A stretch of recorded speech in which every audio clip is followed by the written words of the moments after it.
4987 വേക്കൻസിയുമായിട്ട് intelligence ബ്യൂറോയിലെ security assistant notification ദാ വന്നേക്കെയാണ്. അതായത് IB-യിൽ ഇപ്പോൾ വരുന്ന രണ്ടാമത്തെ നോട്ടിഫിക്കേഷൻ ആണ്. ഇതിനു മുമ്പ് ACIO നോട്ടിഫിക്കേഷൻ വന്നിട്ടുണ്ടായിരുന്നു. ദാ ഇപ്പോൾ സെക്യൂരിറ്റി അസിസ്റ്റന്റ് നോട്ടിഫിക്കേഷൻ ദാ വന്നേക്കെയാണ്. മക്കളെ, ക്വാളിഫിക്കേഷൻ SSLC ആണ് qualification. Age limit general category ആണെങ്കിൽ 27 വയസ്സ് വരെ അപ്ലൈ ചെയ്യാൻ പറ്റും. മാത്രമല്ല കേരളത്തിൽ 334 വേക്കൻസി 334 വേക്കൻസിയുമായിട്ടാണ് നോട്ടിഫിക്കേഷൻ ദാ വന്നേക്കുന്നത്. ഓക്കെ, അപ്പോൾ നമുക്ക് ഡീറ്റെയിൽസിലേക്ക് നമുക്ക് പോവാം. ഇതൊരു ലെവൽ 3 പോസ്റ്റ് ആണ്. ലെവൽ 3 പോസ്റ്റ് ആണ്. ഓക്കെ, ഈ കാണുന്നതാണ് നോട്ടിഫിക്കേഷൻ. നിങ്ങൾക്ക് കാണാൻ പറ്റുന്നുണ്ട് കേരളത്തിലാകെ എത്ര വേക്കൻസി ഉണ്ട്. കേരളത്തിലാകെ നോക്കുക, തിരുവനന്തപുരം 334 വേക്കൻസിയുമായിട്ടാണ് നോട്ടിഫിക്കേഷൻ വന്നേക്കുന്നത്. സോ ഡീറ്റെയിൽസിലേക്ക് പോവുകയാണെങ്കിൽ, ഒന്ന്, ആർക്കൊക്കെ അപ്ലൈ ചെയ്യാൻ പറ്റും. സോ ആർക്കൊക്കെ അപ്ലൈ ചെയ്യാൻ പറ്റുമെന്ന് ചോദിച്ചാൽ, നിങ്ങൾ 27 വയസ്സിന് താഴെയുള്ള ഒരാളാണോ, അതായത് ജനറൽ കാറ്റഗറി 27 വയസ്സ്, OBC 30 വയസ്സ്, SC/ST 32 വയസ്സിന് താഴെയുള്ള ആൾക്കാരാണെങ്കിൽ നിങ്ങൾക്ക് എന്ത് ചെയ്യാൻ പറ്റും, അപ്ലൈ ചെയ്യാൻ പറ്റും. ക്വാളിഫിക്കേഷൻ 10th പാസ്സാണ് ക്വാളിഫിക്കേഷൻ. സോ ഡീറ്റെയിൽസിലേക്ക് പോവുകയാണെങ്കിൽ നോക്കുക, ആകെ എത്ര നമ്പർ ഓഫ് വേക്കൻസി ഉണ്ട്? 4987 വേക്കൻസി. ഓക്കെ, 4987 വേക്കൻസിയുമായിട്ടാണ് ഇതാ വന്നേക്കുന്നത്. മിനിസ്ട്രി ഓഫ് ഹോം അഫയേഴ്സിന് കീഴിലുള്ള ഇന്റലിജൻസ് ബ്യൂറോയിലെ സെക്യൂരിറ്റി അസിസ്റ്റന്റ് ആണ് പോസ്റ്റിന്റെ പേര്. ഓക്കെ, ഇവിടെ നോക്കുക, ഇവിടെ ആപ്ലിക്കേഷൻ സ്റ്റാർട്ട് ചെയ്യുന്നത് 26 ജൂലൈ മുതലാണ്. 26 ജൂലൈ മുതൽ നിങ്ങൾക്ക് എന്ത് ചെയ്യാൻ പറ്റും, അപ്ലൈ ചെയ്യാനായിട്ട് പറ്റും. അപ്ലൈ ചെയ്യേണ്ട ലാസ്റ്റ് ഡേറ്റ് ഈ ഓഗസ്റ്റ് 17 ആണ്. ഓഗസ്റ്റ് 17 ആണ് അപ്ലൈ ചെയ്യാനുള്ള ലാസ്റ്റ് ഡേറ്റ്. മക്കളെ നോക്കുക, ഇപ്പം IB-യുടെ തന്നെ 2 നോട്ടിഫിക്കേഷൻ ആക്റ്റീവ് ആണ്. IB-യുടെ ഡിഗ്രി ക്വാളിഫിക്കേഷൻ ഉള്ള ACIO നോട്ടിഫിക്കേഷൻ അപ്ലൈ ചെയ്യാനുള്ള ലാസ്റ്റ് ഡേറ്റ് ഓഗസ്റ്റ് 10 ആണ് അപ്ലൈ ചെയ്യാനുള്ള ലാസ്റ്റ് ഡേറ്റ്. അതേപോലെ തന്നെ സെക്യൂരിറ്റി അസിസ്റ്റന്റ് നോക്കുകയാണെങ്കിൽ അപ്ലൈ ചെയ്യാനുള്ള ലാസ്റ്റ് ഡേറ്റ് ഓഗസ്റ്റ് 17 ആണ്. ഓക്കെ, അപ്പൊ ഇത് കാറ്റഗറി വരുന്നത് ലെവൽ 3 പോസ്റ്റ് ആണ്. Level 3 post. സാലറി സ്കെയില് 21,700 മുതൽ 69,100 വരെയാണ് സാലറി സ്കെയിൽ വരുന്നത്. അപ്പൊ ഈ 21,700 എന്ന് പറയുന്നത് ബേസിക് പേ ആണ്. ഇതിന്റെ 54% DA, അതേപോലെ തന്നെ HRA എല്ലാം കൂടെ ചേർത്ത് വരുമ്പോൾ ഏതാണ്ട് ഒരു 37+ സാലറി നമുക്ക് എന്ത് ചെയ്യാം, നമുക്ക് പ്രതീക്ഷിക്കാം. അത്രയല്ല, അതിൽ കൂടുതൽ നമുക്ക് പ്രതീക്ഷിക്കാം. ഇത് 7th പേ സ്കെയിലാണ് ഞാൻ ഇപ്പോൾ പറയുന്നത്. 2026 ആകുമ്പോൾ 8th പേ കമ്മീഷൻ എന്താ വരാൻ പോവുകയാണ്. ഓക്കെ, ഇനി ഡീറ്റെയിൽസിലേക്ക് പോവുകയാണെങ്കിൽ, അപ്ലൈ ചെയ്യാനുള്ള വെബ്സൈറ്റ് ഏതാണ്? www.mha.gov.in, മിനിസ്ട്രി ഓഫ് ഹോം അഫയേഴ്സ്.gov.in, അതാണ് വെബ്സൈറ്റ് വരുന്നത്. ഇവിടെ ഞാനത് കൊടുത്തിട്ടുണ്ട്. ആ വെബ്സൈറ്റിൽ കയറി നിങ്ങൾക്ക് എന്ത് ചെയ്യാൻ പറ്റും, അപ്ലൈ ചെയ്യാനായിട്ട് പറ്റും. അപ്പൊ ഇവിടെ നോക്കുക, തിരുവനന്തപുരത്ത് എത്ര വേക്കൻസി ഉണ്ട്? തിരുവനന്തപുരത്ത് നമ്മൾ നോക്കുകയാണെങ്കിൽ 334 വേക്കൻസിയാണ് ആകെ ഉള്ളത്. 334 വേക്കൻസി മീൻസ് കേരളത്തിലെ 334 വേക്കൻസി ഉണ്ട്. ഓക്കെ, അപ്പൊ ഇവിടെ നോക്കുക, ഞാൻ നേരത്തെ പറഞ്ഞു അപ്ലൈ ഉള്ള ലാസ്റ്റ് ഡേറ്റ് എന്നാണ്. ഓഗസ്റ്റ് 17 ആണ് അപ്ലൈ ഉള്ള ലാസ്റ്റ് ഡേറ്റ്. ഇവിടെ ഏജ് കാൽക്കുലേറ്റ് ചെയ്യുന്നത് 17/8/2025 നിന്നാണ് നമ്മൾ മൈനസ് ചെയ്യേണ്ടത്. ഓക്കെ, അതായത് നിങ്ങളിപ്പോൾ ജനറൽ കാറ്റഗറി ആണെങ്കിൽ എന്ത് ചെയ്യാം, 17/8/2025 നിന്ന് 27 വയസ്സ് കുറയ്ക്കാം. അവർക്കെല്ലാം എന്ത് ചെയ്യാൻ പറ്റും, അപ്ലൈ ചെയ്യാനായിട്ട് പറ്റും. അതേപോലെ OBC ആണെങ്കിലും 17/8/2025 നിന്ന് 30 വയസ്സ് കുറയ്ക്കാം.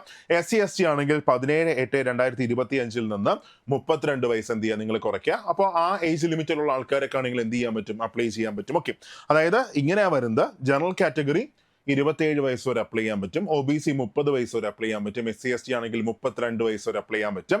ഇനി person with bench mark disability ഉള്ള ആൾക്കാരാണെങ്കിൽ അവർക്ക് 10 വർഷത്തെ ഏജ് റിലാക്സേഷൻ ഉണ്ട്. എല്ലാവരും എന്ത് ചെയ്തേക്കാം, ഒന്ന് അപ്ലൈ ചെയ്തേക്കാം. ഓക്കെ, ഇനി അത് കഴിഞ്ഞ ആപ്ലിക്കേഷൻ ഫീ വരുന്നത്, നിങ്ങൾ ജനറൽ കാറ്റഗറി ആണെങ്കിൽ അല്ലെങ്കിൽ EWS ആണെങ്കിൽ അവർക്കെല്ലാം തന്നെ ആപ്ലിക്കേഷൻ ഫീ വരുന്നത് 550 രൂപയാണ് ആപ്ലിക്കേഷൻ ഫീ വരുന്നത്. എന്ന് വെച്ചാൽ 450 രൂപ റിക്രൂട്ട്മെന്റ് പ്രോസസ്സിംഗ് ഫീയും, അതേപോലെ ആപ്ലിക്കേഷൻ ഫീ വന്നിട്ട് 100 രൂപ, അങ്ങനെ ടോട്ടൽ 550 രൂപയാണ് ആപ്ലിക്കേഷൻ ഫീ വരുന്നത്. ഇനി അതേസമയം നിങ്ങൾ OBC-യിലെ ഫീമെയിൽ ആണെങ്കിലോ അല്ലെങ്കിൽ SC/ST ആണെങ്കിലോ അവർക്ക് 450 രൂപ മാത്രമേ ആപ്ലിക്കേഷൻ ഫീ വരുന്നുള്ളൂ. ഓക്കെ, ഓൺലൈനായിട്ടാണ് നമ്മൾ എന്ത് ചെയ്യേണ്ടത്, പേ ചെയ്യേണ്ടത്. ഇനി അടുത്ത നമ്മൾ എക്സാം സ്ട്രക്ചറിലേക്ക് പോകുമ്പോൾ മക്കളെ 3 ഘട്ടങ്ങളിലായിട്ടാണ് സെലക്ഷൻ നടക്കുന്നത്. 3 ഘട്ടങ്ങൾ. ഒന്ന് Tier 1 ആണ്, രണ്ടാമത് Tier 2 ആണ്, മൂന്നാമത് ഇന്റർവ്യൂ ആണ്. സോ Tier 1, Tier 2, ഇന്റർവ്യൂ, അങ്ങനെ 3 ഘട്ടങ്ങളിലായിട്ടാണ് ഇവിടെ സെലക്ഷൻ നടക്കുന്നത്. സോ Tier 1 നോക്കുകയാണെങ്കിൽ 100 മാർക്കിനാണ്. 100 മാർക്കിനാണ് Tier 1 വരുന്നത്. Tier 2 ആണെങ്കിൽ 50 മാർക്കിനാണ് Tier 2 വരുന്നത്. ദെൻ ഇന്റർവ്യൂയും എത്ര മാർക്കിനാണ്? 50 മാർക്കാണ്. സോ Tier 1 നമ്മൾ നോക്കുമ്പോൾ ഞാൻ നേരത്തെ പറഞ്ഞായിരുന്നു 100 മാർക്കിനാണ് എക്സാം വരുന്നത്. അവിടെ ജനറൽ അവയർനെസ് എത്ര മാർക്കാണ്? 20 ക്വസ്റ്റ്യൻസ് 20 മാർക്കാണ്. GK വന്നിട്ട് 20 ക്വസ്റ്റ്യൻസ് 20 മാർക്ക്, മാത്സ് ആണെങ്കിൽ 20 questions 20 mark, reasoning 20 questions 20 mark, English ആണെങ്കിൽ 20 ക്വസ്റ്റ്യൻസ് 20 മാർക്ക്, പിന്നെ GS വന്നിട്ട് ജനറൽ സ്റ്റഡീസ് വന്നിട്ട് 20 ക്വസ്റ്റ്യൻസ് 20 മാർക്ക്. ഇങ്ങനെയാണ് മാർക്ക് ഡിസ്ട്രിബ്യൂഷൻ വരുന്നത്. ടോട്ടൽ 100 മാർക്കിനാണ് ടിയർ 1 വരുന്നത്. 1 മണിക്കൂറാണ് എക്സാമിന്റെ സമയം. 100 മാർക്ക് 1 മണിക്കൂർ, ഒരു ക്വസ്റ്റ്യൻ 1 മാർക്ക് വെച്ച്. നെഗറ്റീവ് ആണെങ്കിൽ 0.25 ആണ്. ഒരു ക്വസ്റ്റ്യൻ തെറ്റിയാൽ നമ്മുടെ 0.25 മാർക്ക് അങ്ങ് പോകും. ഓക്കെ, ഇനി അതേപോലെ ടിയർ 2ലേക്ക് പോകുമ്പോൾ ടിയർ 2ല് 50 മാർക്കാണ്. സോ ടിയർ 2ല് 50 മാർക്കാണ്. ഇതൊരു ഡിസ്ക്രിപ്റ്റീവ് എക്സാം ആണ്.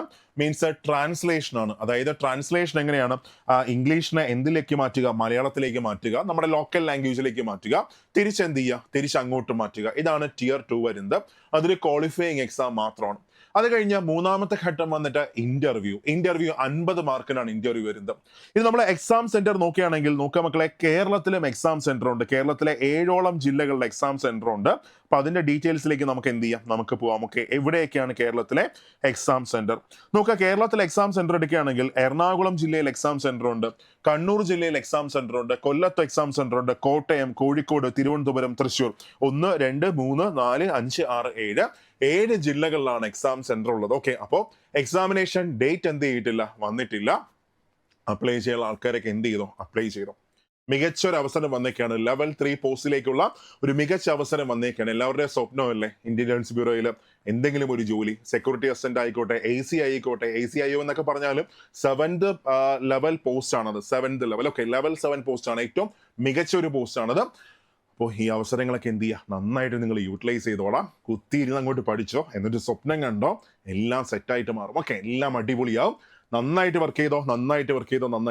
അപ്പോൾ ഈ നോട്ടിഫിക്കേഷനുമായിട്ട് ബന്ധപ്പെട്ട എന്തെങ്കിലും ഡൗട്ട് ഉണ്ടെങ്കിൽ താഴെ കമന്റ് ബോക്സിൽ ഇട്ടിരുന്നാൽ മതി. ഓക്കെ, അപ്പോൾ നമുക്ക് മറ്റൊരു സെഷനിൽ കാണാം. Thank you all.